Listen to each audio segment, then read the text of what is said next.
Hello વિદ્યાર્થી મિત્રો, કેમ છો? મજામાં?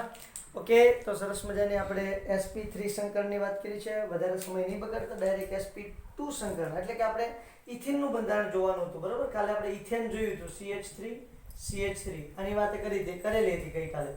બરાબર, આજે આપણે શરૂઆત કરીએ ઇથિનની. CH2 ડબલ બોન્ડ CH2, આને કહેશું આપણે ઇથિન.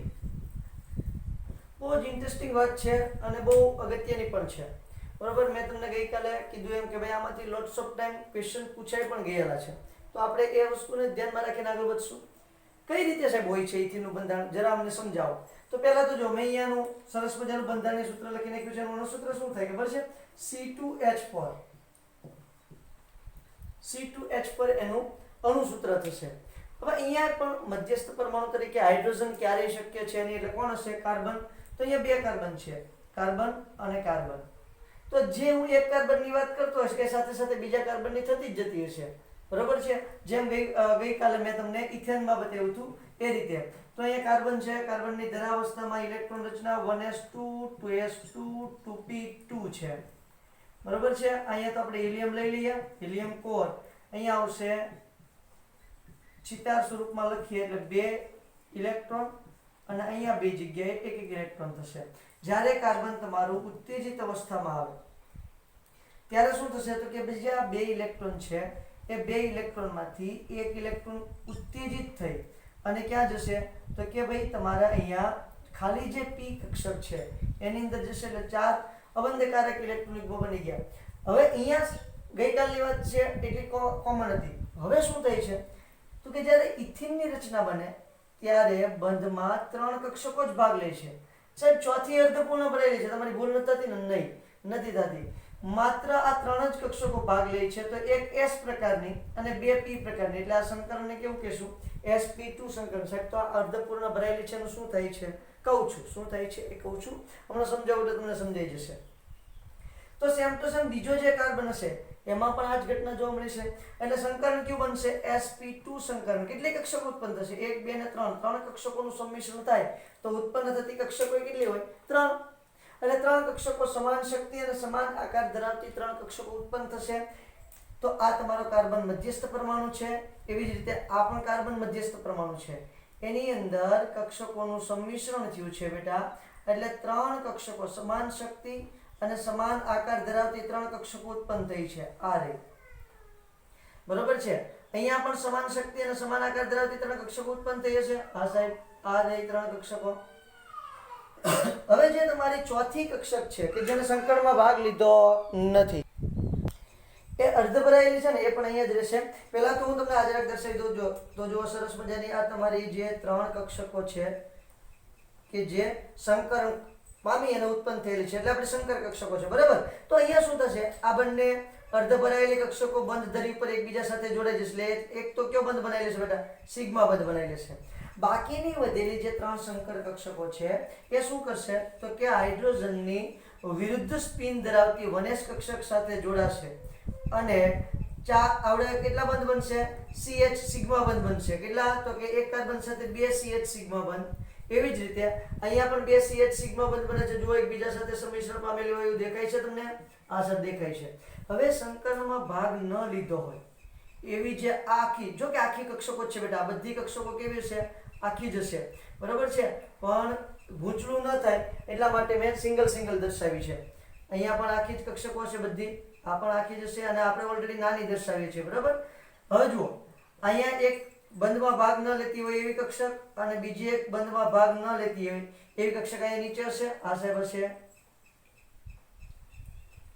તો એક સમજી લો કે આપણે pz કક્ષક છે કે જે બંધમાં ભાગ નથી લેતી. મેં તમને પહેલા પણ કીધું હતું કે pz કક્ષકને ક્યારેક અહીંયા બંધમાં લેશે, ક્યારેક એમ લેશે કે બંધમાં ભાગ નથી લેતી. એટલે આપણે તૈયાર રહેવાનું છે કે ભાઈ આ px કક્ષક હશે, બંધમાં ભાગ લીધો છે. એ કઈ કક્ષક હશે? px કક્ષક હશે. px અને py બંધમાં ભાગ લીધો છે, સંકરણમાં ભાગ લીધો છે. બરાબર, અને pz છે એને સંકરણમાં ભાગ લીધો નથી. એટલે સંકરણમાં ભાગ ન લીધો હોય એવી બંને કાર્બનની એક pz કક્ષક એકબીજા સાથે સંમિશ્રણ પામી લેશે. સંકરણમાં ભાગ લીધા વગરની છે, આ પણ સંકરણમાં ભાગ લીધા વગરની છે. બરાબર, બંને કેવી સ્પિન ધરાવતી હશે? વિરુદ્ધ સ્પિન ધરાવતી હશે. તો આ આખી એક જ કક્ષક છે. વિરુદ્ધ સ્પિન ધરાવતી આ કક્ષકો એકબીજા સાથે જોડે છે. આ રીતે એક જ પાયબંધ છે. આ પાયબંધ કેટલા છે?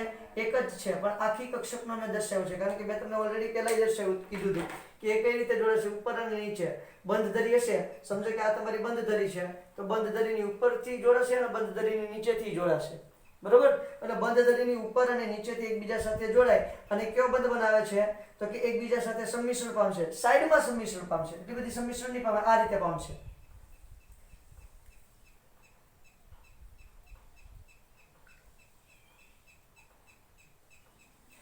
આ વખતે આપણે આ રીતે, તો એક જ કક્ષક છે એટલે બંધે પણ કેટલા બનશે? એક જ બંધ બનશે. તો એને આપણે કહીશું પાયબંધ. કયો બંધ કહીશું? પાયબંધ. ખાસ યાદ રાખવાનું. તો આ વખતે બેટા આ જે કક્ષક છે ને એને શું નામ આપ્યું છે? પીઝેડ કક્ષક. અને જ્યારે આપણે બંધ ધરીની વાત કરતા હતા ત્યારે આને પીઝેડ કક્ષક કહેતા હતા. બરોબર છે? તો આ વખતે અહીંયા આ જે બંધ બનાવ્યો છે એમાં આને શું કહી દીધું છે? પીએક્સ કીધું છે. એટલે પીએક્સ એ સિગ્મા બંધ બનાવ્યો છે. અને જે તમારી પીઝેડ છે એ ઉપર અને નીચેથી સંમિશ્રણ પામે છે. કાર્બનિક છે, કાર્બનિકની અંદર મેં તમને વાત કરી હતી કે કાર્બનિકમાં પીઝેડ છે એને ઊભી અક્ષમાં લેશે અને પીએક્સ છે એને આડી અક્ષમાં લેશે. તો જો મિથેન, ઇથેન, ઇથિન, ઇથાઇન આ બધા શું છે? કાર્બનિક છે. એટલે એને ઊભી અક્ષમાં લીધેલું છે. બરાબર? અહીંયા ખાલી એટલું યાદ રાખવાનું છે કે પીઝેડ કક્ષક બંધમાં ભાગ નથી લેતી અને આપણે જ્યારે સંકરણ શીખ્યા ત્યારે પીઝેડ કક્ષક છે બંધમાં ભાગ લેતી હતી. એટલો જ ખાલી ફેરફાર છે. એ તો અલગ અલગ જેવું ઓર્ગેનિક, કોઈ ફિઝિકલ વાળા અલગ કે કેમિકલ વાળા અલગ કે વાત સરખી, કન્સેપ્ટ સરખો જ છે, પણ કક્ષકના નામ અલગ અલગ ધાર્યા હોય. કોઈ કે આને પીએક્સ કીધું હોય, કોઈ કે આને પીએક્સ કીધું હોય. બરોબર છે? હા, તો ચાલે કારણ કે ત્રણેય પી કક્ષકો કેવી છે? સમાન હોય. ક્લિયર થાય છે? ઓકે. તો પહેલો પ્રશ્ન એ થાય છે આ કક્ષક બંધમાં ભાગ લેતી કેમ નથી? તો કે ભાઈ એની જે શક્તિ છે એ આ ત્રણ કક્ષકોની શક્તિ જેટલી હોતી નથી. એટલા માટે સંકલનમાં ભાગ લઈ શકતી નથી. સંકલનમાં શા માટે આ કક્ષક ભાગ નથી લેતી? તો એની જે શક્તિ છે એ આ ત્રણ કક્ષકોની શક્તિ જેટલી હોતી નથી, એટલા માટે સંકલનમાં ભાગ લેતી નથી. કારણ કે શક્તિ તફાવત કેવો હોવો જોઈએ? ઓછો. અહીંયા ઉપર અને નીચેથી એકબીજા સાથે સંમિશ્રણ પામી છે આ રીતે. એટલે અહીંયા કયો બંધ બન્યો છે? પાયબંધ બન્યો છે. બંને જે ખાલી એ અર્ધ ભરાયેલી અથવા તો અયુગ્મિત ઇલેક્ટ્રોન ધરાવતી જે કક્ષકો છે એના જે ઇલેક્ટ્રોન છે એનું ભ્રમણ કેવું હોવું જોઈએ? ફરજિયાત વિરુદ્ધ ભ્રમણ છે, તો જ એકબીજા સાથે સંમિશ્રણ પામશે. બાકીની જે સંકર કક્ષકો છે, કઈ સંકર કક્ષકો? sp2 સંકર કક્ષકો. એ સરસ મજાના 2 હાઇડ્રોજન અને આ કાર્બનના 2 હાઇડ્રોજન એટલે ટોટલ 4 CH સિગ્મા બંધ બનાવશે અને 1 CC સિગ્મા બંધ બનાવશે. બરાબર? એટલે અહીંયા 4 CH સિગ્મા બંધ બનશે. કેટલા સિગ્મા બંધ બન્યા છે? 4 CH સિગ્મા બંધ બન્યા છે. 1 CC સિગ્મા બંધ બન્યો છે. કેટલા? 1 CC સિગ્મા બંધ બન્યો છે. એના બંધ લંબાઈની વાત કરી લઈએ તો CC બંધ લંબાઈ 134 પિકામીટર છે. ભાઈ કાલનું યાદ કરો. મિથેનમાં ઇથેનમાં CC બંધ લંબાઈ 100 ને કેટલી હતી? 54 પિકામીટર હતી. અહીંયા કેટલી છે? 134 પિકામીટર છે. આ CH2 છે.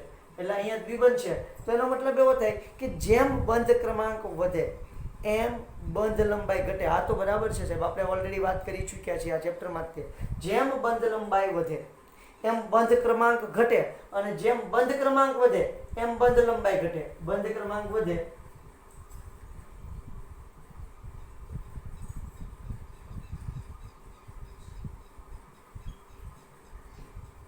તેમ બંધ લંબાઈ ઘટે છે. તો જો બંધની સંખ્યા આવી, બંધ ક્રમાંક એટલે શું થાય? બંધની સંખ્યા. તો અહીંયા બંધની સંખ્યા આવી હતી, 2 બંધ થયા તો બંધ લંબાઈ ઘટી ગઈ છે. અહીંયા એક બંધ હતો તો બંધ લંબાઈ વધારે હતી. ઓકે. CH સિગ્મા બંધ છે એની બંધ લંબાઈ કેટલી હશે? તો અહીંયા કયું સંકરણ થાય છે? sp2 સંકરણ થાય છે. CH બંધની બંધ લંબાઈ 108 પિકામીટર છે. બરોબર છે? sp2 સંકરણમાં CH બંધની બંધ લંબાઈ 108 પિકામીટર તમને જોવા મળે છે. હવે અહીંયા તમે જોશો એટલે આવી રચના તૈયાર થઈ છે. HCH double bond CHH. જો તમે જોશો તો બરોબર છે. આ આખો 2 ડબલ બોન્ડ નથી બેટા, ખાસ યાદ રાખજો. એક જ ડબલ બોન્ડ છે અને એ તમારો સિગ્મા બંધ હોય એની ફરતે આ રીતે ઇલેક્ટ્રોન વાદળ સ્વરૂપે હશે. એટલે એને ઉપર અને નીચે 2 સ્થાન પર મેં દર્શાવેલું છે. એ ખાસ તમારે યાદ રાખવાનું છે. ઓકે, અહીંયા પણ તમને બંધકોણ જોવા મળશે પહેલા. અહીંયા પણ તમને શું જોવા મળશે? બંધકોણ જોવા મળે છે. ક્યાં ક્યાં બંધકોણ જોવા મળશે? તો એક બંધકોણ તમને જોવા મળશે HCH, આ બંધકોણ, અને એક બંધકોણ તમને જોવા મળશે CCH અથવા તો HCC બંધકોણ. હવે આ બંધકોણની બંધ લંબાઈ જુદી જુદી છે. ગઈકાલે કેટલી હતી? જે તમારું ઇથેન હતું, ઇથેનની બંધ લંબાઈ કેટલી હતી? સોરી, બંધકોણ કેટલો હતો? 109 ડિગ્રી ને 28 કળા હતો, બરાબર, અથવા તો 109.5 ડિગ્રી હતો. અહીંયા બંધકોણ ફરી જશે. અહીંયા બંધકોણ આવશે 117.6, 117.6 ડિગ્રી,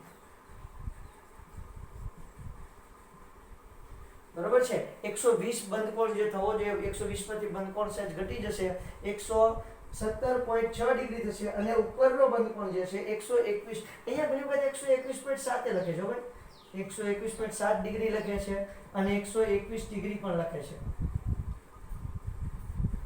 તો આ બંધકોણ વધી ગયો અને આ બંધકોણ ઘટી ગયો. તો એનું કારણ શું? તો કે જે આ જે ડબલ બોન્ડ છે, ડબલ બોન્ડમાં ઇલેક્ટ્રોનનું અપાકર્ષણ વધારે છે, ઇલેક્ટ્રોનથી પ્રબળ હશે, ઇલેક્ટ્રોન ઘનતા એની વધારે હશે. એટલા માટે આ જે બંધ છે ને એની વચ્ચે અપાકર્ષણ વધશે, બરોબર છે. અપાકર્ષણ વધશે એના કારણે આ બંધકોણ કયો કે આ બંધકોણ કયો, બધા સરખા જ થશે બેટા, બરોબર છે.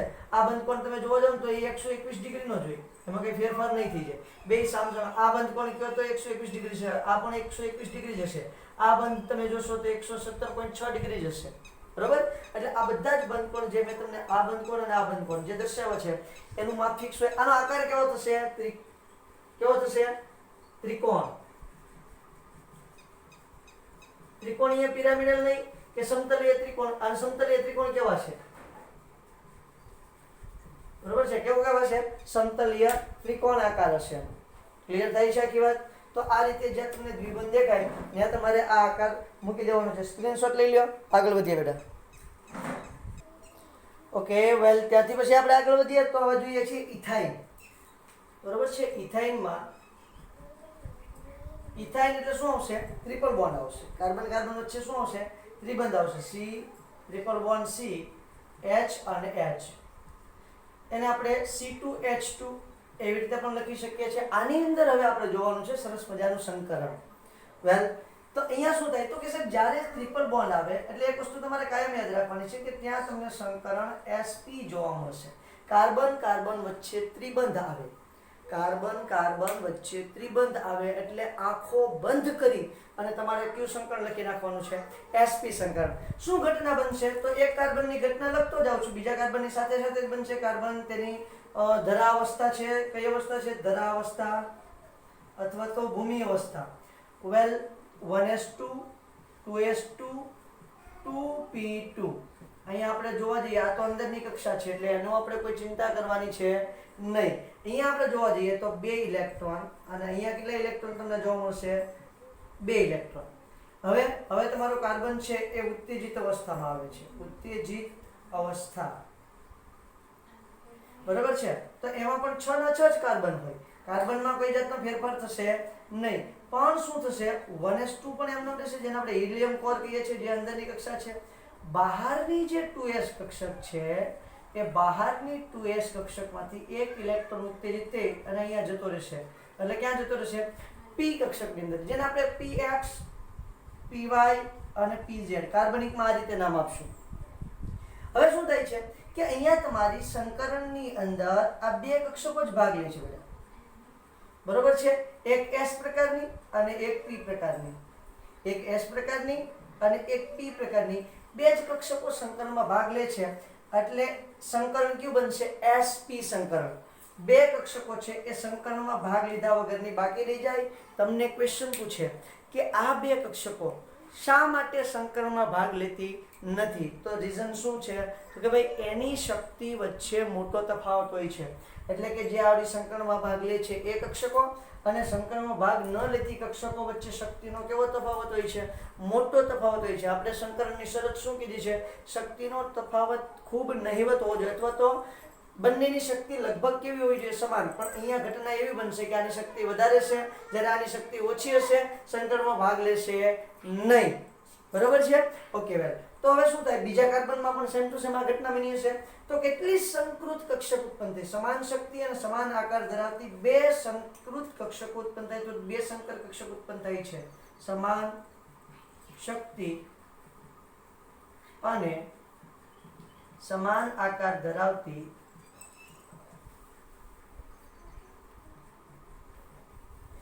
બે સંકર બે sp સંકર કક્ષકો ઉત્પન્ન થાય છે. બે સંકર કક્ષકો ઉત્પન્ન થશે એટલે ઘટના આવી બનશે. ધ્યાનથી જોજો બેટા, આ કાર્બન અને આ કાર્બન, બરોબર છે, બે સંકર કક્ષકો ઉત્પન્ન થાય. અને આપણે ઓલરેડી વાત કરી છે કે જ્યારે sp સંકરણ થાય એટલે બંધ કોણ કેટલાનો હોય છે, 180 ડિગ્રીનો હોય છે. તો એટલે કે જે તમારી સંકર કક્ષકો છે એ આ રીતે એકબીજાને 180 ડિગ્રીના કોણે ગોઠવાશે. તો આ કાર્બન છે એની સંકર કક્ષકો પણ કેટલાના કોણે એકબીજાને ગોઠવાશે, 180 ના કોણે ગોઠવાશે.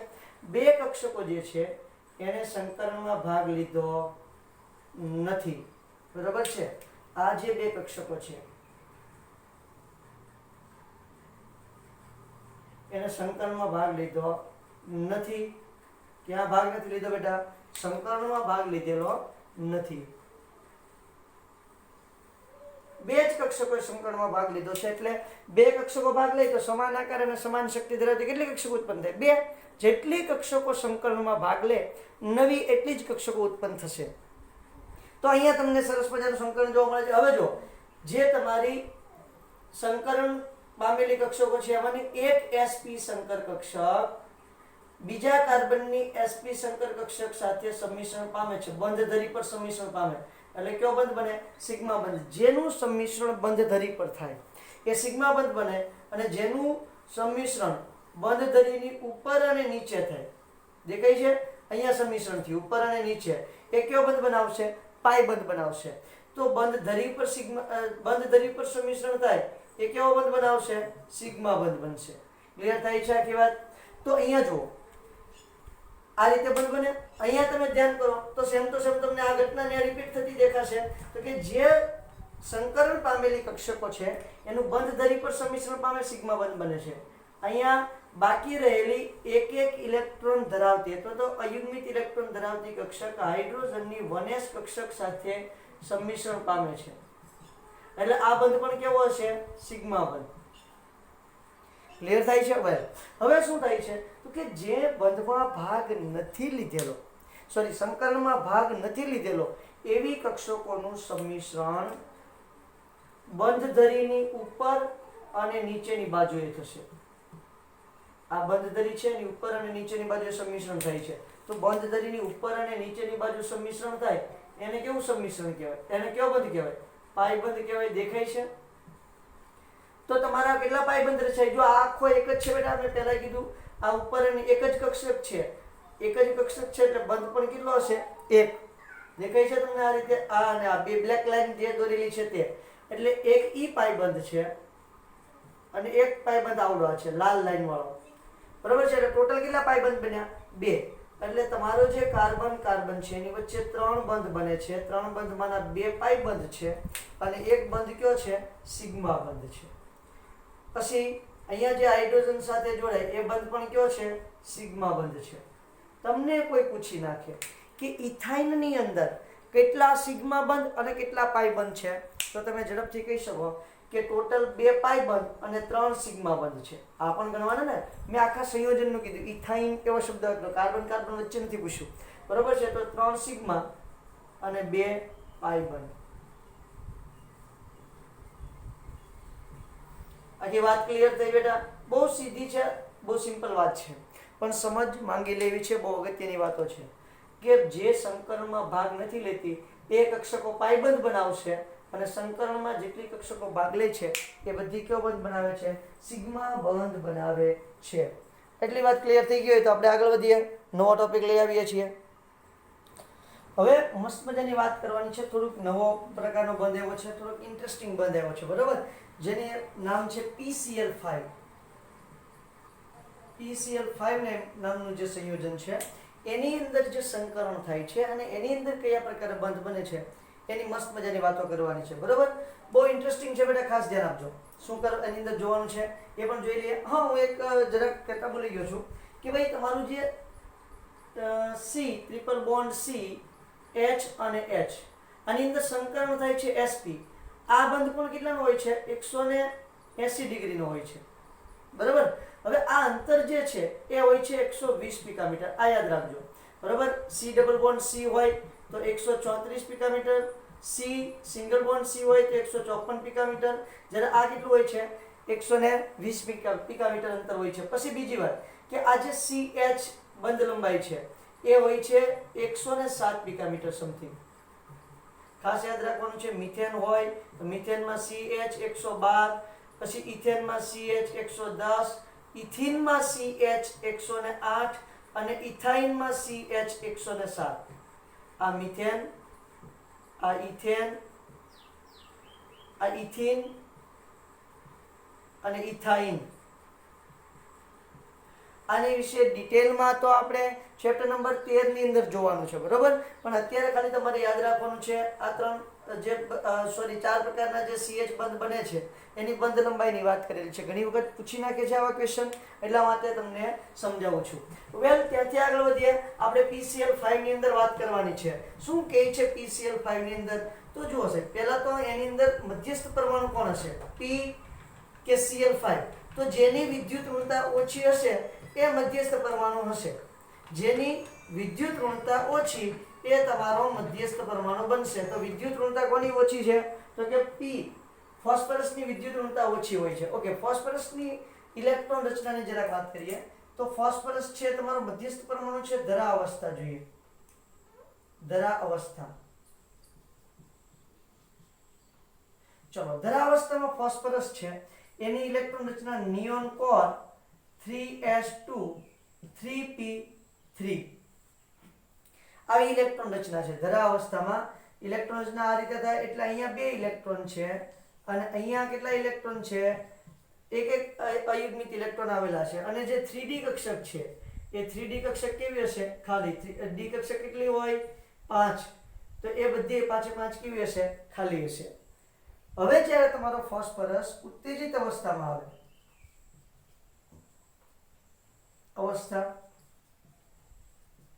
ત્યારે શું થાય છે?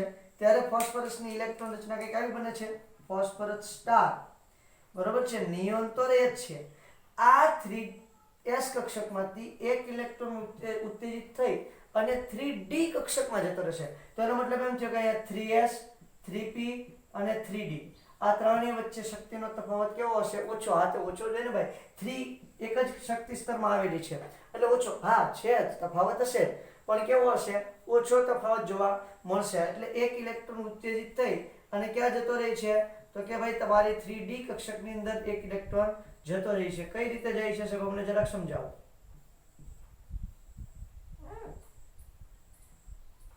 તો આ રીતે જશે. અહીંયા એક ઇલેક્ટ્રોન, અહીંયા 2 3 4 અને અહીંથી એક ઉડ્યો અને એક ઇલેક્ટ્રોન અહીંયા. ક્લિયર છે? વેલ, તો હવે અહીંયા સંકરણ ક્યુ બને છે બેટા? ખાસ જુઓ તો એક S પ્રકારની, 3 P પ્રકારની અને એક D પ્રકારની, એટલે sp3d પ્રકારનું સંકરણ તમને જોવા મળે છે. કયું સંકરણ જોવા મળશે? sp3d પ્રકારનું સંકરણ તમને જોવા મળશે. તો આ જે sp3d પ્રકારનું જે સંકરણ છે, હવે શું થશે? એની સાથે તમારે 5 Cl ગોઠવા જશે. આ 1 આ 2 3 4 અને 5 બની ગયું PCl5. કઈ રીતે ગોઠવાશે? એનો બંધ કઈ રીતે બનશે? એનો ભૌમિતિક આકાર કઈ રીતે બનશે? તો આપણને ખબર છે 5 ઇલેક્ટ્રોન યુગ્મની ગોઠવણી હોય એટલે તમે કોષ્ટક યાદ કરી જો, તમને યાદ આવશે કે 5 ઇલેક્ટ્રોન યુગ્મની ગોઠવણી હોય એટલે ત્રિકોણીય દ્વિપિરામિડલ આકારે તમારા ઇલેક્ટ્રોન યુગ્મ ગોઠવાશે. કેવા આકારે ગોઠવાશે? ત્રિકોણીય દ્વિપિરામિડલ આકાર. બીજી વાત, અહીંયા એક પણ અબંધકારક ઇલેક્ટ્રોન યુગ્મ છે નહીં. એક પણ અબંધકારક ઇલેક્ટ્રોન યુગ્મ છે નહીં. 5 ઇલેક્ટ્રોન યુગ્મની ગોઠવણી ત્રિકોણીય દ્વિપિરામિડલ આકાર તમારે હોવો જોઈએ. જો એક અબંધકારક ઇલેક્ટ્રોન યુગ્મ હોત તો સંયોજનનો આકાર કેવો થઈ જાય? ચીંચવો. યાદ આવે છે? 2 અબંધકારક ઇલેક્ટ્રોન યુગ્મ હોય તો થઈ જાય ટી આકાર. કેવો આકાર થઈ જાય? ટી આકાર. મેં તમને ClF3 નું ઉદાહરણ આપ્યું હતું, બરાબર? અને ચીચવા માટે આપણે કોનું ઉદાહરણ લીધેલું હતું? SF4. ક્લિયર થાય છે આ વાત? અહીંયા PCl5.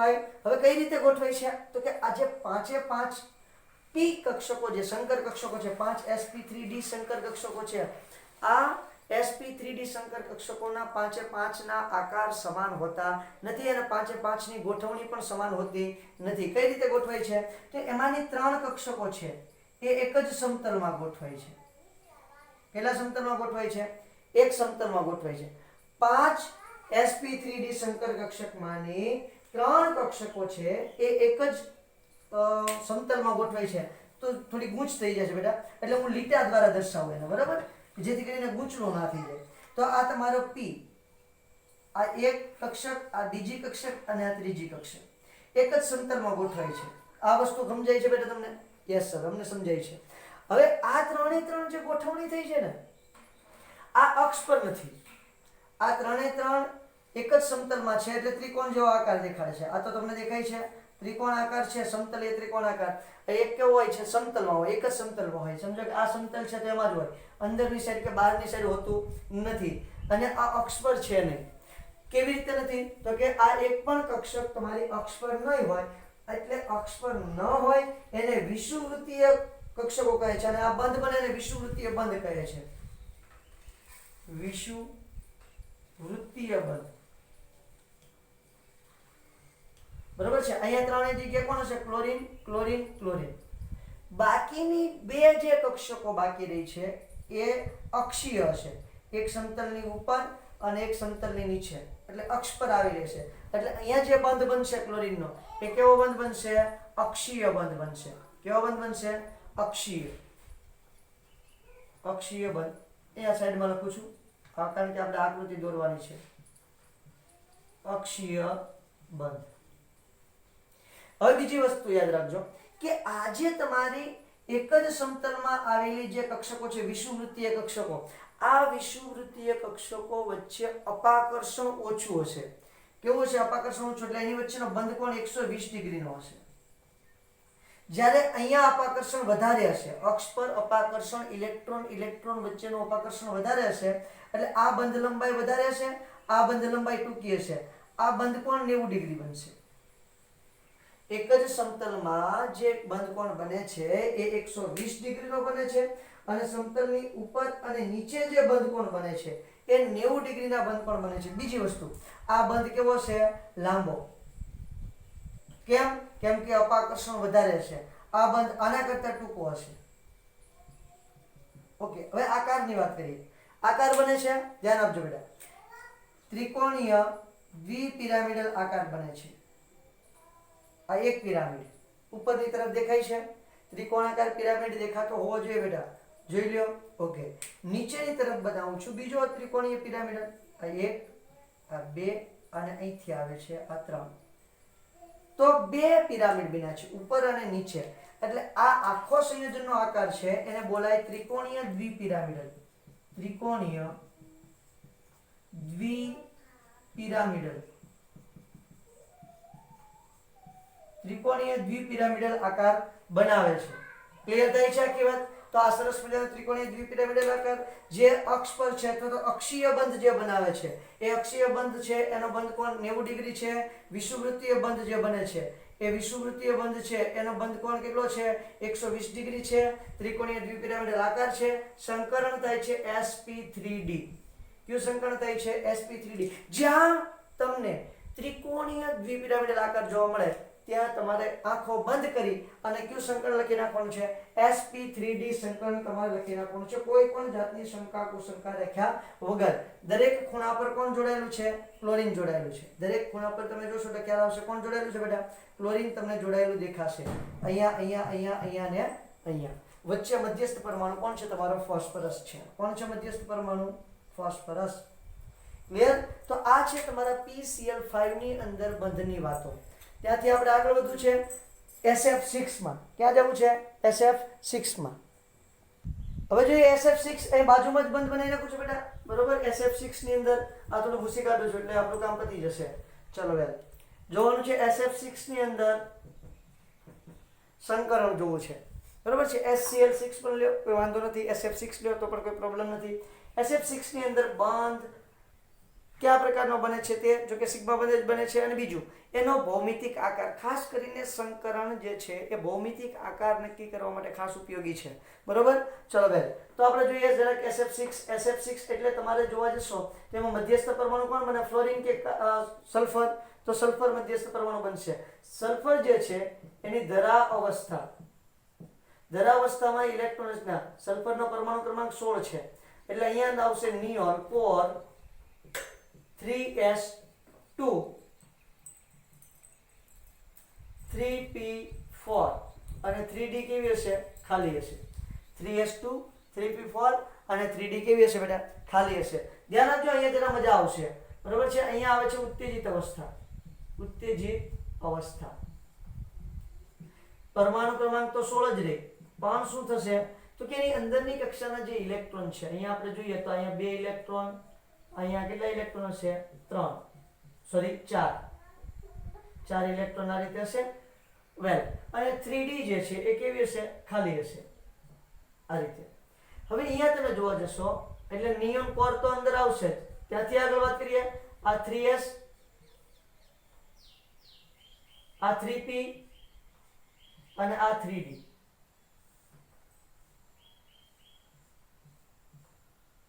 બરોબર, આ કક્ષકો છે. 3p માંથી એક ઇલેક્ટ્રોન ઉત્તેજિત થઈ અને 3d માં જશે, એટલે અહીંયા આવી રીતે ઇલેક્ટ્રોન થઈ જશે.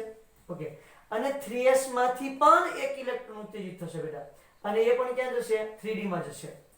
3p માંથી એક ઇલેક્ટ્રોન ઉત્તેજિત થઈ અને આ ઇલેક્ટ્રોન અહીંયા જશે, અને અહીંયાથી 3s માંથી એક ઇલેક્ટ્રોન ઉત્તેજિત થઈને અહીંયા જશે.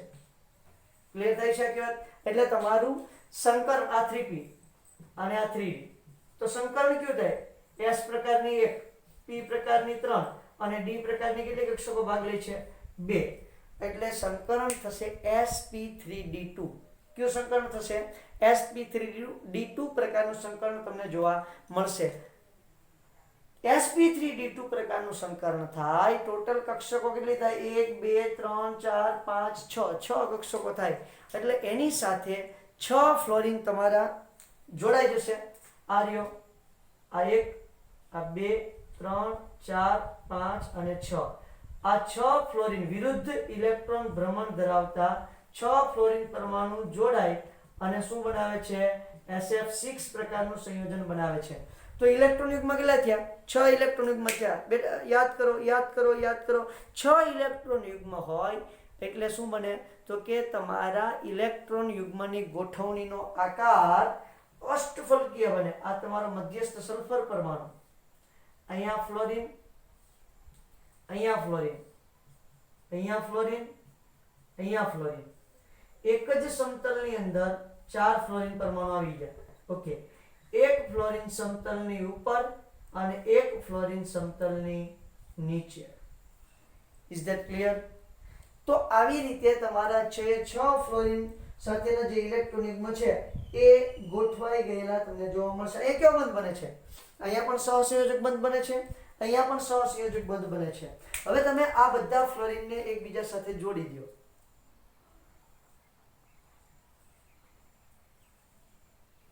બરોબર છે, તો ઉપરનો પોર્શન છે એને જોડી દેતા આપણને આવી રચના જોવા મળે, જેને સમચતુષ્ફલક નામ આપ્યું છે. કેવું નામ આપ્યું છે, સમચતુષ્ફલક. બરોબર છે. હવે જો બીજો એવો જોડીએ તો બીજો સમચતુષ્ફલક રચાશે. ચતુષ્ફલક, સમચતુષ્ફલક ને ચતુષ્ફલક રાખીએ તો અહીંયા તમને એક ચતુષ્ફલક જોવા મળે. ઓકે, બીજો ચતુષ્ફલક અહીંયા નીચેથી જોવા મળશે. જોડીઓ બ્લેક થી પણ સાથે સાથે દર્શાવી દઉં તો આ બીજું ચતુષ્ફલક. તો 2 ચતુષ્ફલક જોવા મળ્યા. 4 ફલકના 2 ભાગ જોવા મળ્યા. ટોટલ કેટલા ફલક થઈ ગયા, 8 ફલક. એટલે એને કહેવાય છે અષ્ટફલકીય. કેવો આકાર કહેવાય છે, અષ્ટફલકીય. સંકરણ કયું છે બેટા, sp3d2 સંકરણ અષ્ટફલકીય. અષ્ટફલકીય આકાર. બધા જ જે તમારા કક્ષકો છે એની વચ્ચેનો બંધ કોણ કેટલો હશે, 90 ડિગ્રી. કેવો બંધ કોણ છે, 90 ડિગ્રી. બંધ કોણ બરાબર 90 ડિગ્રી. 90 ડિગ્રીનો બંધ કોણ તમને બધા વચ્ચે જોવા મળે. અહીંયા જુઓ 120 અને 90 આ 120 અને આ 90 બરાબર છે. જે અક્ષીય છે એની વચ્ચે 90 અને બાકીના જે ત્રણે ત્રણ એક જ સમતલમાં છે એના વચ્ચે 120 ડિગ્રીનો બંધકોણ તમને જોવા મળે છે. તો આ સરસ મજાની તમારી સંકલનની વાતો થઈ છે. બરાબર, અહીંયા તમારે વીવીટી થિયરી છે એ કમ્પ્લીટ થઈ જાય છે. હવે આપણે વાતો કરવાની છે MOT થિયરીની. બરાબર છે, મોલેક્યુલર ઓર્બિટલ થિયરીની આપણે મસ્ત મજાની વાતો કરવાની છે. એ આપણે નેક્સ્ટ લેક્ચરની અંદર જોશું. આઈ હોપ કે એટલે સુધીની તમને મસ્ત મજાની ખબર પડી ગયેલી હોવી જોઈએ. ક્લિયર? ચલો, મસ્ત મજાની વાતો જે નેક્સ્ટ લેક્ચરની છે એ આપણે પાછા નેક્સ્ટ લેક્ચરની અંદર કરીએ. Thank you.